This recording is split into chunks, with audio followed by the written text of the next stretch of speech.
Good morning, my friends, and welcome to the Daily Meditation Bible. Today is February the 11th, 2024, and I'm Joel Miller, and we are reading through the complete Bible in a year. And I just want to thank you for taking the time to join me as we walk through the scriptures each day.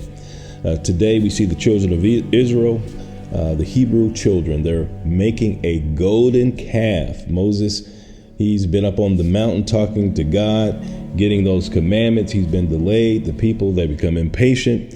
And we see the proclivities of mankind, wanting something to worship. Now, it's fascinating because, people are not going around today building small golden calves and putting them on their mantelpiece, at least not that I know of.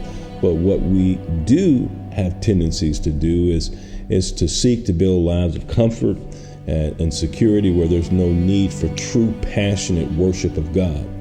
And so let us walk back in time and see the tendencies of our forefathers, and possibly we can glean from their missteps and how we might more passionately serve our God. And so after the reading today, please join me for a couple of minutes where we can connect together after the reading. But our reading today begins in Exodus, the 32nd chapter, beginning in verse 1 through chapter 33, verse 23. In the New Testament, we're going to be reading the Gospel according to Matthew, chapter 26, beginning in verse 69 through chapter 27, verse 14. And then we're going to be reading in the book of Psalms, chapter 33, verses 1 through 11, and finally Proverbs 8, verses 33 through 36. So we're beginning today in Exodus 32, beginning in verse 1. When the people saw that Moses delayed to come down from the mountain, the people gathered themselves together to Aaron and said to him, "Up, make us gods who shall go before us. As for this Moses, the man who brought us up out of the land of Egypt, we do not know what has become of him." And so Aaron said to them, "Take off the rings of gold that are in the ears of your wives, your sons, and your daughters, and bring them to me." So all the people took off the rings of gold that were in their ears and brought them to Aaron. And he received the gold from their hand and fashioned it with a graving tool and made a golden calf. And they said, "These are your gods, O Israel, who brought you up out of the land of Egypt."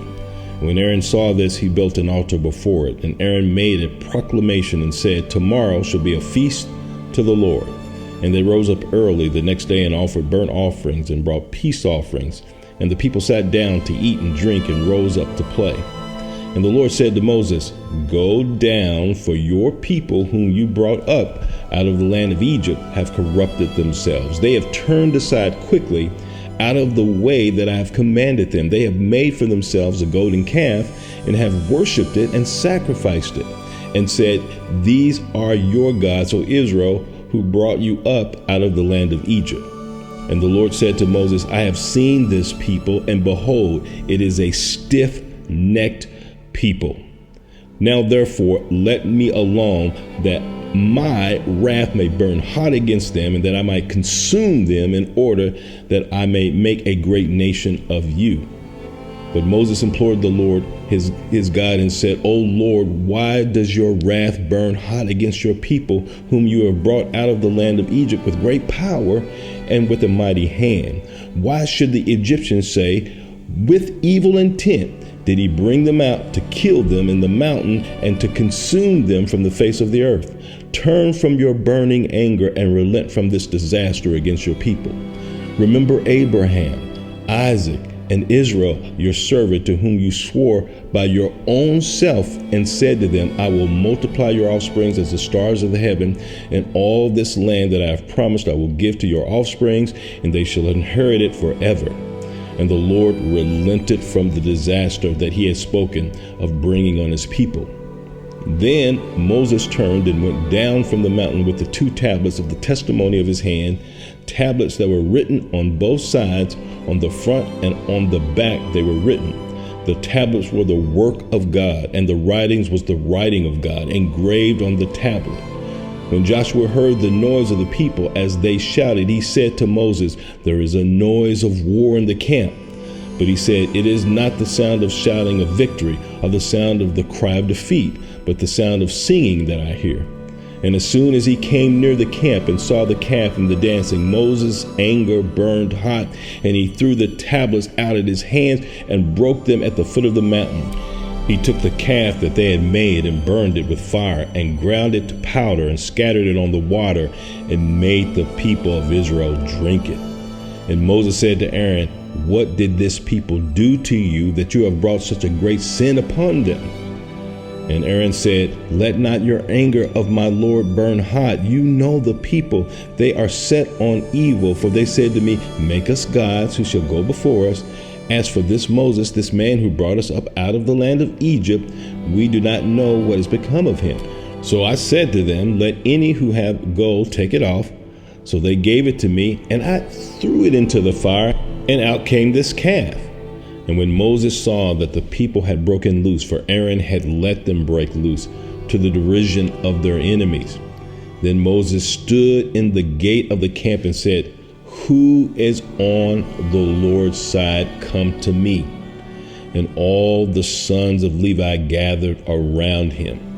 And he said to them, "Thus says the Lord God of Israel, put your sword on your side, each of you, and go to and fro from gate to gate throughout the camp, and each of you kill his brother and his companion and his neighbor." And the sons of Levi did according to the word of Moses. And that day about 3,000 men of the people fell. And Moses said, "Today you have been ordained for the service of the Lord, each one at the cost of his son and of his brother, so that he might bestow a blessing upon you this day." The next day Moses said to the people, "You have sinned a great sin, and now I will go up to the Lord. Perhaps I can make atonement for your sin." So Moses returned to the Lord and said, "Alas, this people has sinned a great sin. They have made for themselves gods of gold. But now if you will forgive their sin, but if not, please blot me out of your book that you have written." But the Lord said to Moses, "Whoever has sinned against me, I will blot out of my book. But now go, lead the people to the place about which I have spoken to you. Behold, my angel shall go before you. Nevertheless, in the day when I visit, I will visit their sin upon them." Then the Lord set a plague on the people because they made the calf, the one that Aaron made. The Lord said to Moses, "Depart, go up from here, you and the people whom you have brought up out of the land of Egypt, to the land of which I swore to Abraham, Isaac, and Jacob, saying, 'To your offsprings I will give it. I will send an angel before you, and I will drive out the Canaanites, the Amorites, the Hittites, the Perizzites, the Hivites, and the Jebusites. Go up to a land flowing with milk and honey, but I will not go up among you, lest I consume you on the way, for you are a stiff-necked people.'" When the people heard this disastrous word, they mourned, and no one put on his ornament. For the Lord had said to Moses, "Say to the people of Israel, you are a stiff-necked people. If for a single moment I should go up among you, I would consume you. So now take off your ornaments, that I may know what to do with you." Therefore the people of Israel stripped themselves of their ornaments from Mount Horeb onward. Now Moses used to take the tent and pitch it outside the camp, far off from the camp, and he called it the tent of meeting. And everyone who sought the Lord would go out to the tent of meeting, which was outside the camp. Whenever Moses went out to the tent, all the people would rise up, and each would stand at his tent door and watch Moses until he had gone into the tent. And when Moses entered the tent, the pillar of cloud would descend and stand at the entrance of the tent, and the Lord would speak with Moses. And when all the people saw the pillar of cloud standing at the entrance of the tent, all the people would rise up and worship, each at his tent door. Thus the Lord used to speak to Moses face to face, as a man speaks to his friend. And when Moses turned again into the camp, his assistant Joshua, the son of Nun, a young man, would not depart from the tent. Moses said to the Lord, "See, you say to me, bring up this people, but you have not let me know whom you will send with me. Yet you have said, I know you by name, and you have also found favor in my sight. Now therefore, if I have found favor in your sight, please show me now your ways, that I might know you in order to find favor in your sight. Consider too this, that this nation is your people. And he said, my presence will go with you, and I will give you rest. And he said to him, if your presence will not go with me, do not bring us up from here. For how shall it be known that I have found favor in your sight, I and your people? Is it not in your going with us, so that we are distinct, I and your people, from every other people on the face of the earth? And the Lord said to Moses, this very thing that you have spoken I will do, for you have found favor in my sight, and I know you by name. Moses said, please show me your glory. And he said, I will make all my goodness pass before you, and will proclaim before you my name, the Lord. And I will be gracious to whom I will be gracious, and will show mercy on whom I will show mercy. But he said, you cannot see my face, for man shall not see me and live. And the Lord said, behold, there is a place by me where you shall stand on the rock, and while my glory passes by, I will put you in the cleft of the rock, and I will cover you with my hand until I have passed by. Then I will take away my hand, and you shall see my back, but my face shall not be seen. Reading from Matthew, beginning in chapter 26, verse 69. Now Peter was sitting outside in the courtyard, and a servant girl came up to him and said, you also were with Jesus the Galilean. But he denied it before them all, saying, I do not know what you mean. And when he went outside to the entrance, another servant girl saw him, and she said to the bystanders, this man was with Jesus of Nazareth. And again he denied it with an oath, I do not know the man.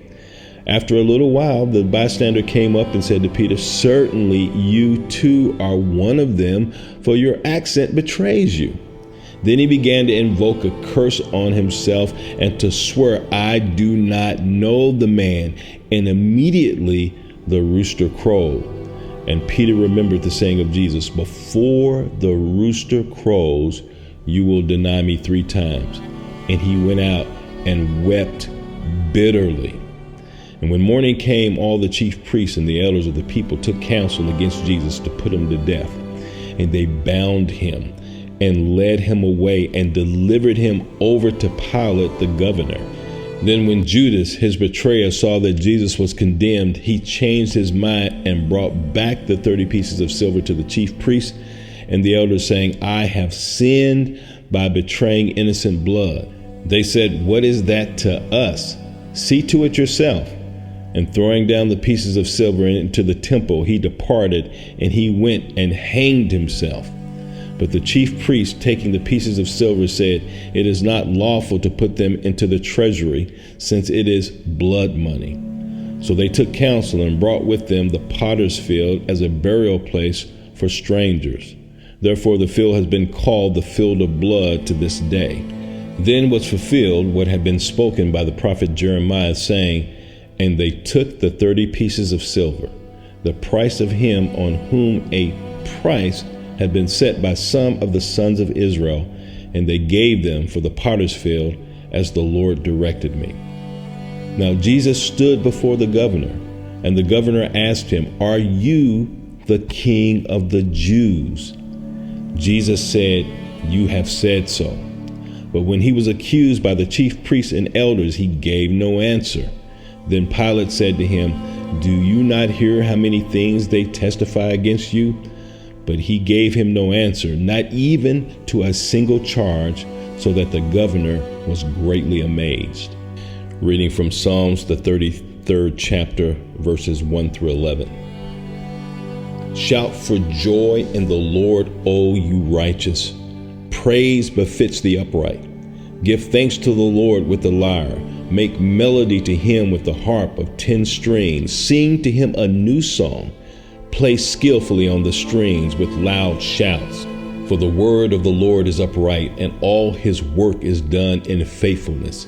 He loves righteousness and justice. The earth is full of the steadfast love of the Lord. By the word of the Lord the heavens were made, and by the breath of his mouth all their host. He gathers the waters of the sea as a heap. He puts the deep in storehouses. Let all the earth fear the Lord. Let all the inhabitants of the world stand in awe of him. For he spoke, and it came to be. He commanded, and it stood firm. The Lord brings the counsel of the nations to nothing. He frustrates the plans of the people. The counsel of the Lord stands forever, the plans of his heart to all generations. And finally, reading Proverbs chapter 8, verses 33 through 36. Hear instruction and be wise, and do not neglect it. Blessed is the one who listens to me, watching daily at my gates, waiting beside my doors. For whoever finds me finds life and obtains favor from the Lord. But he who fails to find me injures himself. All who hate me love death. Well, we've completed another day of reading. And as the culture becomes less receptive to the things of God, what we read in the Old Testament becomes so much more difficult to digest, doesn't it? I mean, we see Moses calling for the people to actually make a stand, for those who are going to stand with the Lord, come with me. And then when those who didn't, because there were those who did come and stand with Moses, when he says, if you're going to stand, if you're going to be with the Lord, come, I need you to stand with me. And for whatever reason, there were those who decided, I'm not going to do that. I'm done with this. I'm done with being thirsty. I'm done with, you took us from Egypt. We really didn't want to go from Egypt. We really wanted to worship this calf. Now you made us drink this. Now you crushed our what we wanted. You crushed it and you made us drink it. We're mad at you. We're not going to come over there and walk and stand with you. We want to kill you. And so what do we see? We see thousands of people that are being killed, and not just being killed, not being killed with sniper rifles, but they're being killed with the sword. And that people they weren't just standing in line waiting to be killed. You can imagine that they were running and screaming and begging for their lives. But this also shows the very serious nature of sin and how God sees sin. It's not something that he sees as casual as we perceive sin to be. God does not negotiate with sin. Or some would say he doesn't negotiate with terrorists. He wipes out sin, and one day soon will wipe out all sin in the earth. And we see that he turned away. He didn't turn away even from his son, who was brutally killed. Sin is not something to play with. It's very serious business, and this is why we need a serious redeemer. But we also see that God he's very gracious. He spoke to Moses as a friend, and he made adjustments because of the request of Moses, and he'll do the same for me. He'll do the same for you. He calls us. He calls you. He calls me not just servants, but he calls us his friend. He calls us family, which I'm so appreciative of. He calls us brothers and sisters, and we're covered by his sacrifice and sealed by his blood. We also see his great mercy, and not just his judgment. Peter, who denied Jesus on 3 separate occasions, as was predicted by Christ, we see that not only is he forgiven, but he becomes such a powerful voice and a servant and a friend of Christ. And we have that same opportunity. Even though we may fall short, as I know I do, we know that we serve a merciful God who loves us and not only gives us second chances, but third, fourth, fifth, 100, 200 chances as we walk with him in the earth. Well, listen, thank you so much. It's a pleasure and honor to be with you today, and I so much look forward to being with you tomorrow. Love you, and I hope you have a great and wonderful day.